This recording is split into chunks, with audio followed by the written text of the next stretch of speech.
'Cause they say when love's too good, you just want more.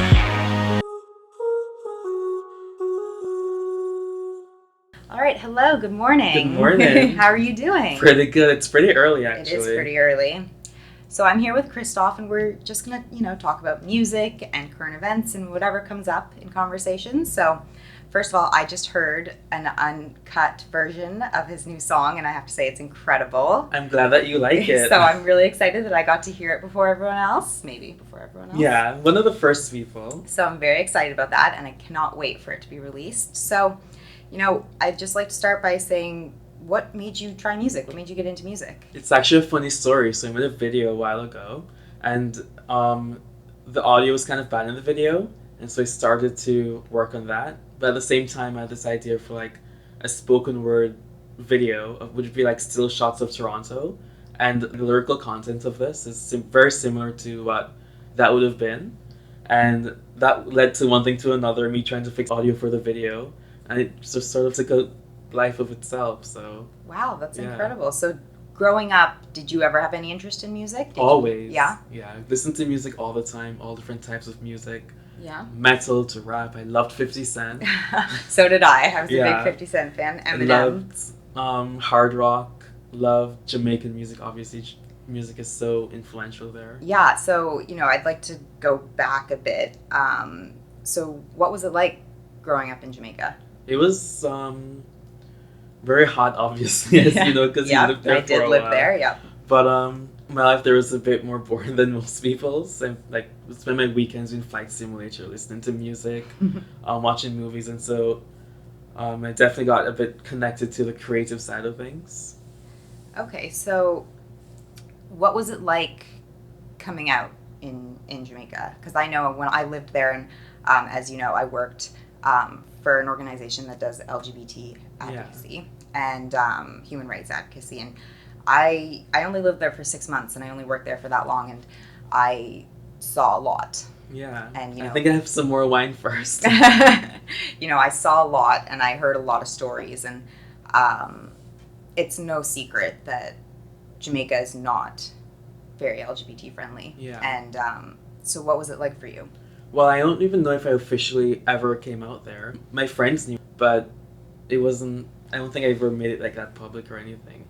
But part of the reason for that is part of the like reasons you mentioned, but also there was a like movie I watched in high school, like this Belgian film. It sort of like skewed my perspective of what it'd be like, and so I definitely thought of it more of you'd meet someone and it wouldn't matter really, and you just kind of sort of like live your life together and stuff. And so how I've usually gone about it, and if it's ever come up with anyone, it's always been like I just say, oh, that guy's cute, or like this guy, whatever. I saw this guy last night. I don't think I've ever said it to anyone. It's always been rather casually in the line of conversation. Okay, so then what made you want to move to Toronto? I came here mostly for school, of course. Yeah. But also a lot more than expected happened when I moved here. Like, yeah. Yeah. So, I think one of the things that I think would be really interesting to form a connection with is growing up in Jamaica. Music obviously is so big there, and not just reggae and dance hall and stuff like that, but just music overall. Everywhere you go, you hear music, and music and dancing. It's like, so do you think that played a big factor in your desire to eventually want to try music? Absolutely, yeah. For sure.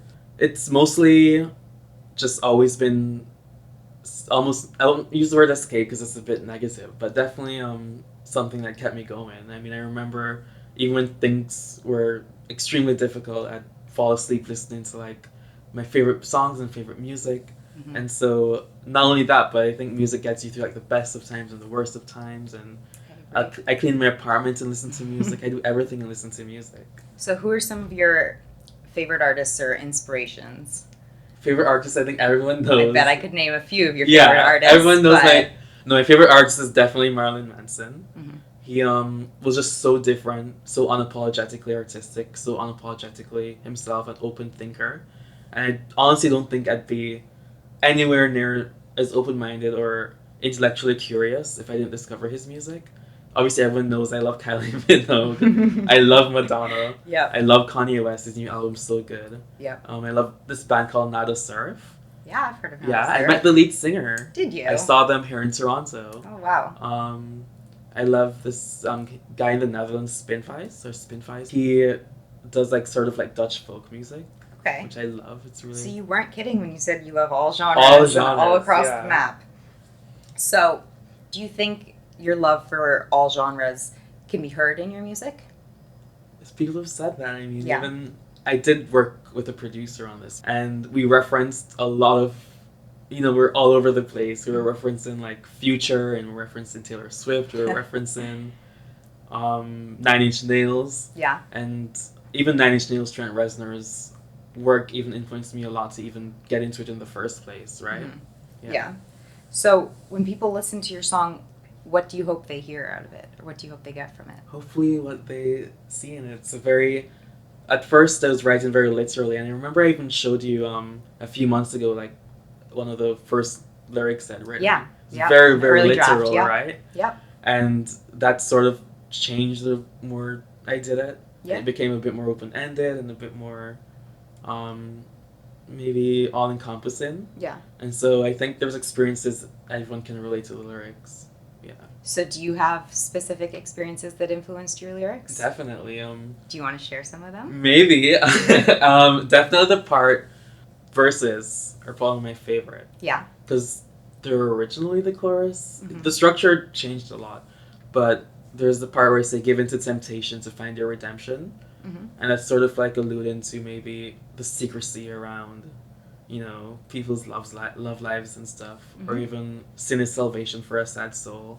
That people like sometimes turn to a vice, for example, to get through a hard time or a sad time. Yeah. Yeah. So I'd like to sidetrack a bit, and when I was looking through the Google Drive, I got to see all your cover artwork. Yeah. And is there a story behind it? I mean, everyone will get to see it soon, but it's very interesting. So It's interesting. It is well, when I first showed it to my friend, she said it was a bit provocative. I would definitely use the word provocative. Yes, Yep. but I also questioned that at the same time because I also felt that if it was like a man and a woman, Mm-hmm. that's like PG-13. That's definitely PG-13. And I feel like when it's guys, it's like X-rated with the same pose and positions, right? Yeah. But the best part was I did it with my best friend, Mm-hmm. and we did from like 8 p.m. to like 4 a.m. Like it took a really long time. Yeah. And the best part is we used there's very limited editing at all. We mostly used real lights with real colors, Mm-hmm. and both of us are fans of Christopher Nolan, the movie director. Yeah. He's famous for like live action, not maybe a lot of like CGI, like a lot of directors are maybe known for. Yeah. And so it's very important to us to keep like the integrity of like real lights and like oversaturation of the colors. Yeah. It was a bit tricky at times because it was just the two of us. So we had like tripods and remotes for the cameras and selfie sticks. We got very creative with it. Yeah. And the glitter was insane. The glitter. You even saw me the one day and you were like, there's glitter There's all still over glitter you. all over There's you, probably still glitter. There was glitter. You came into work and there was glitter on the desk the I next know. day. There's glitter in my speaker grill still. It was lots of fun though. Yeah. So, we live in a time where there's almost an overly sensitive sort of discourse around multimedia and around art, and we have some people may not react well to such provocative artwork. So what do you have to say to those people? I definitely agree with what you said. The thing with art is that it's supposed to be a bit, maybe not intentionally controversial, but it's supposed to make you think. My favorite artists are quite polarizing. I'm not necessarily a fan of people that are sort of middle down the road. Yeah. I mean, even Britney Spears, when she was mainstream, people had strong opinions about what she did. Oh, definitely. And so it wasn't intentionally provocative. It's just sort of the vision I had for what the artwork would look like. And people think that's provocative. It's too bad. Well, it makes me think back to times when we were younger, and, for some reason what stands out is Christina Aguilera's music video for Dirty. It came out and it was so provocative, and I was young when I first saw that music video, and so I think it's interesting that we seem to be continually progressing in this way, that artists feel very comfortable in producing and releasing their truth in whatever way that is, but there are still going to be people who push back against it. And I think Totally. we're definitely seeing that in like global politics, in local politics. We're Especially seeing, local lately. yeah, Yeah. yep. So, and and even celebrities and popular culture, we're seeing this sort of reaction to people with very close-minded views, or even maybe just fairly simple views, reacting to things that they don't like. Yeah. And we're seeing huge shifts, especially with the local or the provincial election that just occurred. We're seeing people weren't happy with the current leadership, and so they ended up voting in a very different type of leader. Definitely. And but I'm sure we'll soon see the changes Yeah. that come as a result of that. So, what sort of thoughts do you have on this idea of dramatic change, people being sick of what they currently have and sort of switching and dramatically going in an opposite direction? We saw with Trump, now we're seeing it in Ontario. Yeah. I think what's great is that art has always been something that people can use, they can find solace in times of political turmoil. What kind of thoughts do you have on the provincial election and the way that art can be used as sort of an escape from? And I think The P word's about to come up, politics. the politics word. I was sort of hoping that after maybe I'm waiting for our Berlin Wall moment, where the wall goes down, so to speak, speaking like philosophically or whatever, as a metaphor, and maybe like there's more political, like easier times politically, and we get like this feel good music vibe again, because like the mid '90s, late '90s, feel good music was really in, and even Madonna's Ray of Light, and there was New Radicals and their album, maybe You're Brainwashed too, and it'd be very interesting to see that musically, of course. I mean, yeah. Yeah, I think the intersection of politics and music has always been fascinating. I mean, we saw it in the 60s, and basically every decade since, we've seen music be used as almost a reaction to political instability or even just sort of political times or civic times when people aren't happy. Something like that, to an audience from where I come from, it's definitely, I don't think something that someone's ever approached and done something so openly, homoerotic as a Jamaican-born person. I mean, there's definitely people like Grace Jones, who she's Jamaican and she moved to New York and she pushed the boundaries of gender. So changing away from political talk, because the P word's banned officially. Yeah. Yeah. So on a lighter note, what's an average day like for you in Toronto? An average day in Toronto? It's changed recently, actually. Has it? Because I just got a bicycle. Yes. And okay. so I'm over the moon with it. Actually, yesterday I did 12 kilometers. Nice. And that was it was biking home from work, and then just decided in this, in this spur of the moment to go on like a mini adventure. Where did you go? I went up Shaw Street to Bloor. Bloor all the way to Sherbourne. Oh, wow. And Sherbourne South to Richmond over. Wow. Yeah. And a few days before I did 30 kilometers. Almost 30, 27, but almost there. Would you say your life in Toronto or Canada as a whole has changed a lot since you moved here a few years ago? A lot. Yeah, I actually have a life now, which is interesting. But it's changed a lot. I remember even, being in even first year and just moving here and having people to hang out with and not being as self-conscious. Because one of the hardest things in Jamaica was, watching every word you say, how deep your voice is, your body language. And it creates a lot of anxiety. And so the best part about so far living in Canada is just being able to hang out with people and not have to sort of be so self-conscious about your behavior and even your music choices. I mean, I didn't really care as much in Jamaica. I think it's pretty much an open secret. I mean, everyone knew I loved things that people consider flamboyant, but to be as comfortable with it has changed since moving here. So would you say, before you moved here in Jamaica, that you ever felt sort of trapped and unable to embrace wholly who you were? Definitely, yeah. So what was that like? The hardest part was definitely quite a number of people could relate to that. It's just no one to speak to, right? I mean, your parents, you might not be able to speak to them about stuff like that. And then, fortunately, I had friends I could speak to, and they were very... Actually, in hindsight, that was actually such a blessing. I realized how grateful I was until very recently. I thought about it, and I really did have people I could speak to at the time. But there's lots of people who are the guidance counselors, religious or from the church, and they might not be able to openly discuss their concerns with. So there's definitely a feeling of like, walking on eggshells all the time, especially in public. Did you ever feel unsafe? Fortunately, well, maybe depends on how you look at it. It was a blessing in disguise. Mm-hmm. It was pretty boring there, and so I went to school, went home, and then did flight simulator, watch movies on the weekends, Mm-hmm. listen to music. I didn't really go out as much or at all there. But if I were to try to live as independently there as I do here, it would be a lot different. In all seriousness, absolutely.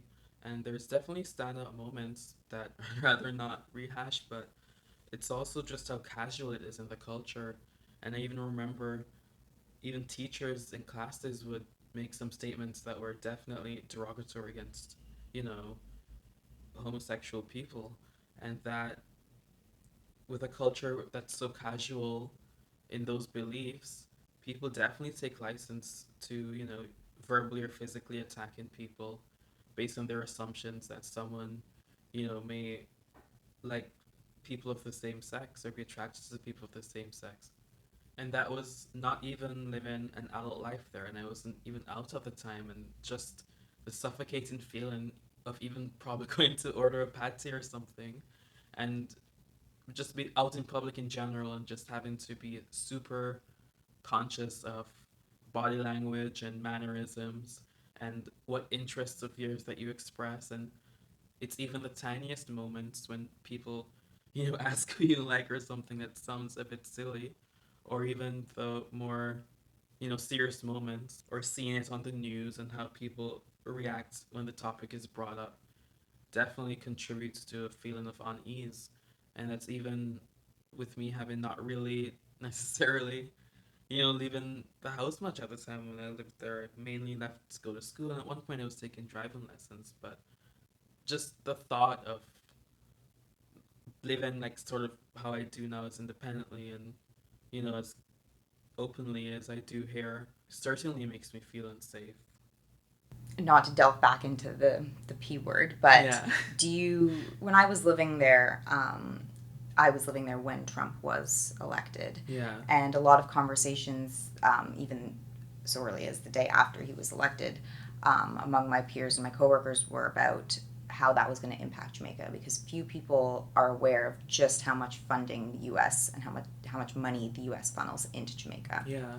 And with Trump coming in with some of the hardened policies he had on things like immigration and his idea of building the wall and all this stuff, many people feared that he was going to cut foreign aid, especially to places like Jamaica that rely so heavily on it. Yeah. And did you keep up with any of that type? Like, do you keep up with local politics, or do you keep up with the way that the relationship between the U.S. and Jamaica? Politics in general, I've sort of distanced myself from, to be honest. Understandably. Yeah, but as far as U.S. Jamaica relations, I know President Obama went when in his last term in office, and that was very exciting to see. And they flew Air Force One down to Jamaica and stuff. Yeah. So it'd be a shame to see a newfound relationship or connection that people had with the U.S. and Jamaica be sort of undone, and I hope that doesn't happen. And you've distanced yourself from local Jamaican politics? Politics in general, I just don't want to hear the P word, but local politics, actually. Of course, I'm aware of elections and prime ministers, and I haven't voted yet there. And You've never voted there? No, there's only been one election since I've been able to vote. Mm-hmm. I would vote maybe the next one, but I don't know. I think the local politics there may be in need of some. The current administration has done a good job of keeping people informed, which I think is important. Even their last campaign, they were very optimistic, and they're using social media more, which I think is exciting to get a larger reach of people in general, and get people more politically engaged. Did you keep up with local politics when you were still living there? Definitely, it's kind of inescapable. intrusive. Yeah, it's kind of intrusive. It's definitely very polarizing. Unfortunately, a lot of the times it didn't seem too political. It was rather, people were predisposed to voting for a party. One of the things that's fascinating about Jamaican politics is the history and is the progression of it. And I think in many ways, a lot of the issues that Jamaica as a whole struggles with there's been progress, and I think one of those is LGBT rights. Yeah. So, what do you think? Because I lived there for 6 months, so I basically got to dip my toe in the water. I didn't get to really experience a lot of it, and I didn't get to learn nearly as much as I would if I'd lived there for the first 18 years of my life. So, do you think? Have you seen progression? Do you think things are moving forward? I haven't been back since 2015, Mm-hmm. but as far as what I see on the internet and stuff, it's definitely there's definitely progress. I mean, I hope to go to Pride this year for summer there. That'd be exciting. Mm-hmm.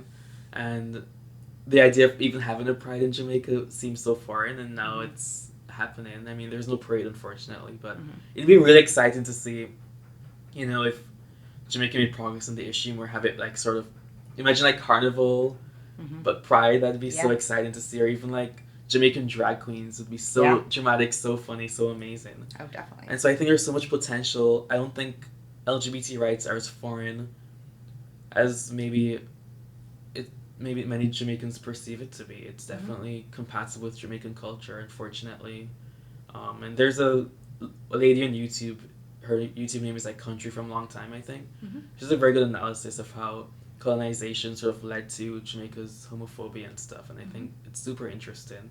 Yeah, no, I definitely agree. And, like you said, I think it's fantastic that Jamaica has a Pride a week, I believe, of festivities. And obviously it's not on the same scale as Toronto's Pride, because Toronto's Pride is fantastic and, magnificent and grandiose and a lot of fun.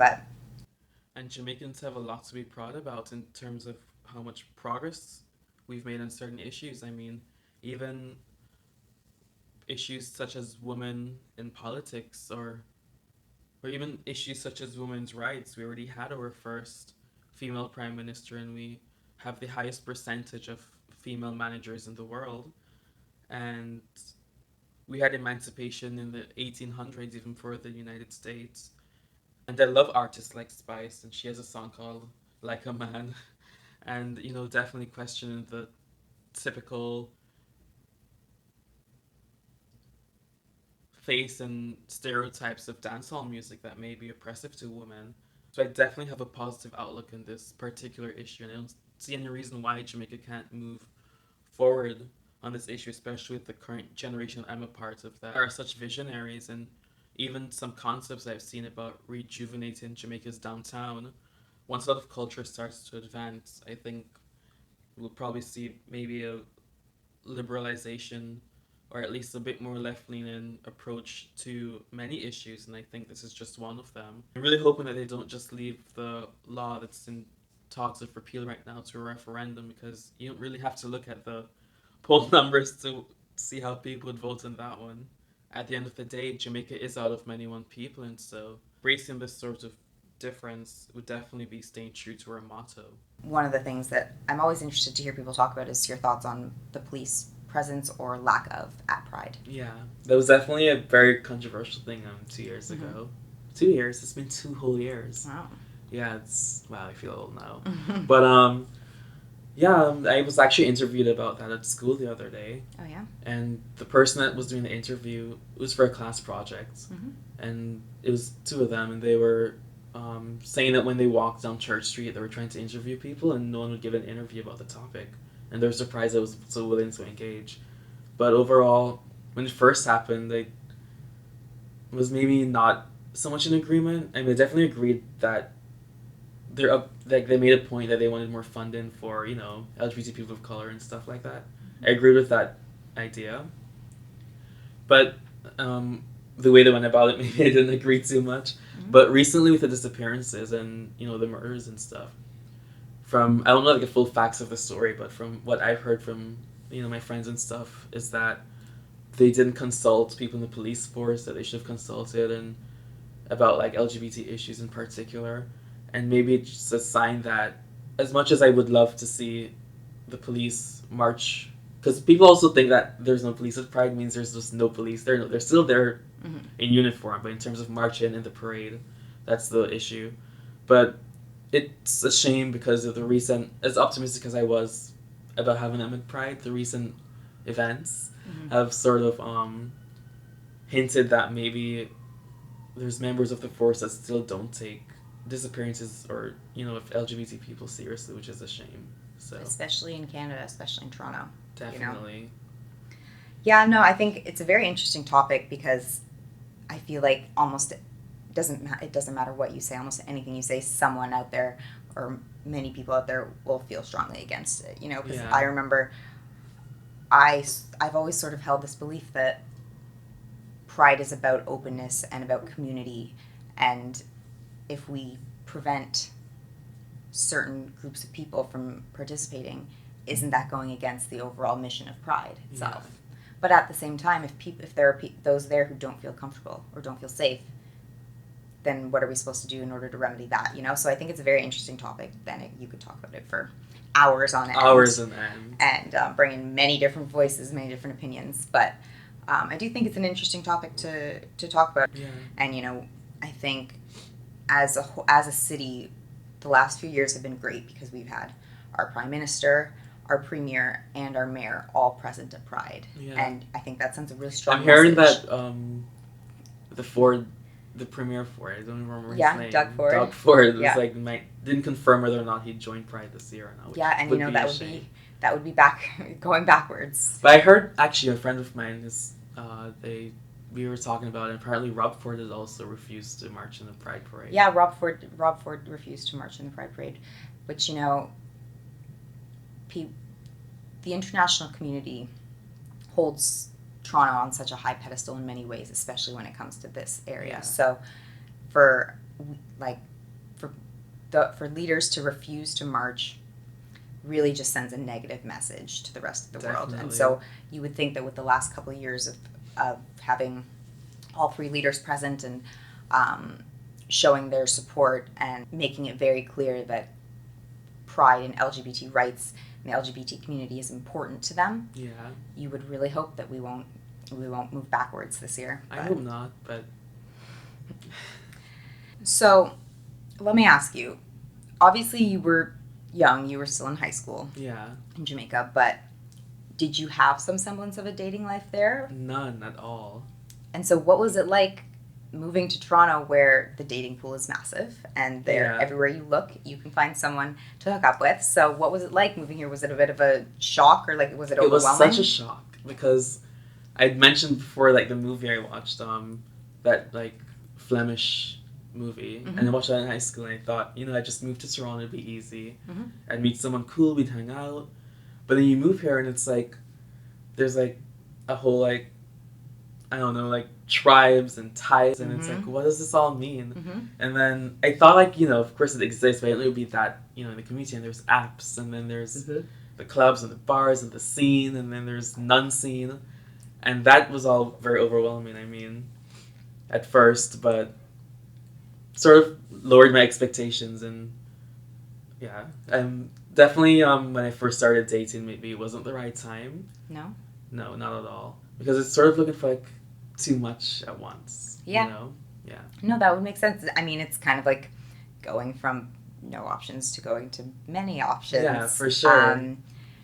So how did you start? Did you just did you sign up for dating apps? Did you get on Tinder? Unfortunately, see, that's the thing too, is I thought, I'd move here and we wouldn't be on apps anymore because you could meet someone at the bar. But apps have surprisingly hard to just meet someone at a bar. I know.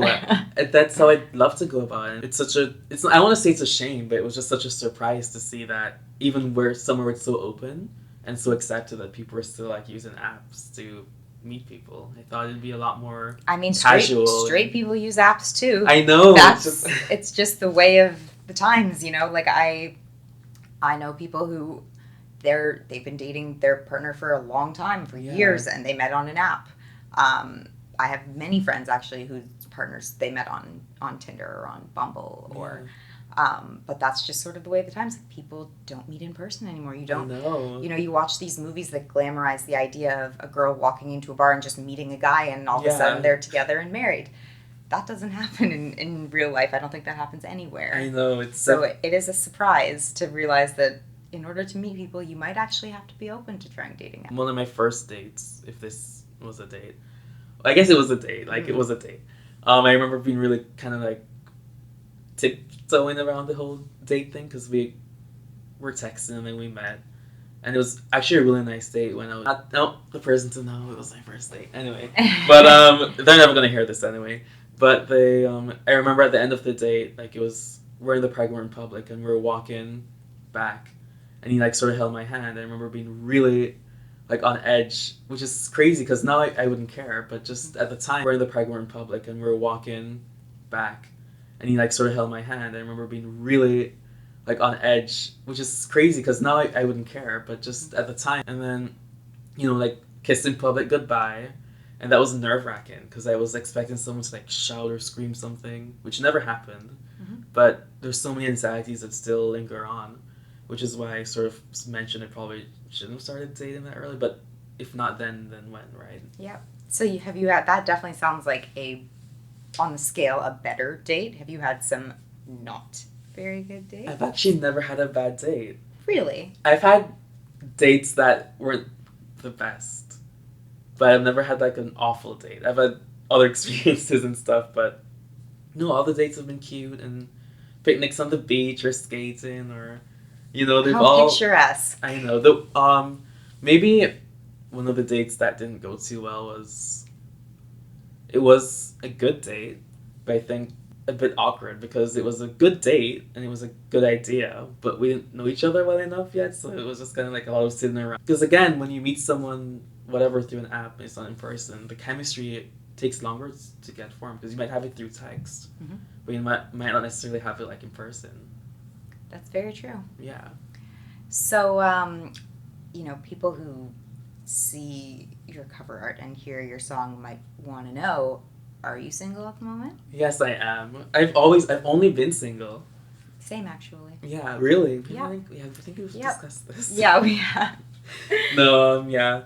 But I think like I started only with the intention of dating people, and for me it was like one or the other. Mm-hmm. Is it gonna like go on a date with someone, it was gonna turn into something, or it was just a one-time thing. And it was only until maybe like, I don't give the exact time away, but a few whatever ago, Mm-hmm. I actually met someone, Mm-hmm. and it was neither a date and it was not a one-time thing, and we hung out, and it was so memorable because it's sort of like we met in person, Mm-hmm. and then we sort of ran with like the old days where it wasn't just like an app where it was just like come over or whatever. There was a story behind meeting someone and just hanging out with them, and whatever happens. Yeah, more of a gray area. Yeah, but I think that's the first person I sort of hung out with. I was like aware it was. I knew it was going to be like a short-term thing for sure. Mm-hmm. The first time I hung out with someone, it was more like, yeah, this is like good for now, and it's fine for now. It doesn't have to like turn into anything. It's enjoyable. Yeah. Yeah.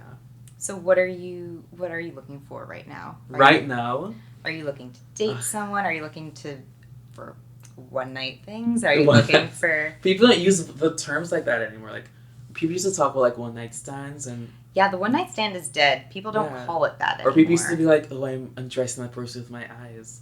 But people are a lot more blunt now. They just... Oh, definitely. Straight up F word, I want to F that person or whatever. Yep. But no, the other night I came home and it was like, I just want someone to cook dinner with. Because sometimes, you know what, I'm going to like sort of blow my own horn or whatever.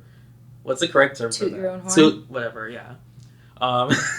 But I can cook decently, and sometimes... I know you can cook decently. Yeah, and sometimes I cook something and I'm like, wow, it'd be nice to have someone here to eat it with. Something where it's just, you just know it just feels natural and there's no terms and conditions or whatever, and you just sort of hang out and like light a candle, come home, have dinner, like do your face routine, do face masks and watch TV and fall asleep. So, just to sort of bring things all back together and back to the music. Yeah. I think it's going to be very exciting to see people's reactions to the combination of the provocative cover art and to the song itself. And, one of the things that I've always loved about music is that anyone can hear or take many different things from a song. Yeah. I might listen to a song and get one thing from it, and you might listen to the same song and get something else from it. So do you have any hopes for listeners, what they're going to take away from the package as a whole, the cover art and the song and everything else that you're releasing along with it? Genuine is the overall message, and to sort of embrace who you are. Okay, so when will we be able to hear your song? On Wednesday. Well, actually, we're taping this now, so when this comes out, it'll be out. Okay, perfect. Well, thank you so much No for problem. everything. Thank you for answering all my questions. No problem at all. I hope I did. It was a good job. pleasure. Yeah. Alrighty.